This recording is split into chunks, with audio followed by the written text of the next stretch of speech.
জাতীয় নাগরিক পার্টি এনসিপির আয়ের উৎস নিয়ে দেশের সামাজিক ও রাজনৈতিক অঙ্গনে চলছে নানা বিতর্ক। কিন্তু ফ্যাসিবাদের সঙ্গে জড়িত কোনো ব্যবসায়ী প্রতিষ্ঠান থেকে এই অর্থ অনুদান আসছে না বলে দাবি এনসিপি নেতাদের। অভিযোগ, রাজনৈতিকভাবে নাজেহাল করতেই ছড়ানো হচ্ছে এমন মিথ্যাচার। এদিকে বিশ্লেষকদের মতে অভ্যুত্থান পরবর্তী নতুন বাংলাদেশের সকল দলেরই আয়ের উৎস জনসমক্ষে প্রকাশ করা উচিত।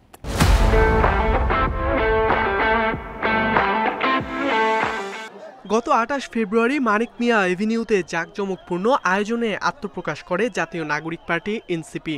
এরপর রমজানে প্রতিদিন গণইফতার আয়োজন, অভ্যুত্থানে আহতদের সম্মানে ও পরে ৫ তারকা হোটেলে রাজনীতিবিদ ও বিশিষ্ট জনদের নিয়ে ইফতার আয়োজন করে নবগঠিত দলটি। যেখানে দলের অধিকাংশ নেতৃত্বই তরুণ, সেখানে এমন ব্যয়বহুল আয়োজনের অর্থের উৎস নিয়ে বিতর্ক ওঠে। আত্মপ্রকাশের পর থেকে প্রায় প্রতিদিনই দলটির অর্থায়ন নিয়ে প্রশ্ন তুলেছে বিভিন্ন রাজনৈতিক দল। তাদের অভিযোগ, এখানে অর্থায়ন করছে ফ্যাসিবাদের মদতপুষ্ট বিভিন্ন ব্যবসায়ীরা। তবে এমন অভিযোগ সম্পূর্ণ অস্বীকার করছে এনসিপির নেতাকর্মীরা। অহেতুক যে অভিযোগটা করা হয়েছে যে বসুন্ধরা কিংবা এসালম গ্রুপ থেকে বড় ধরনের আর্থিক অনুদান কিংবা হেল্প করা হয়েছে, এটা আসলে সম্পূর্ণই ভিত্তিহীন। কারণ এই অভিযোগগুলো যেটা করতেছে সেটা আমরা যতটুকু দেখতেছি যে সেটা হচ্ছে যে জাস্ট রাজনৈতিক বিরোধিতার স্বার্থে।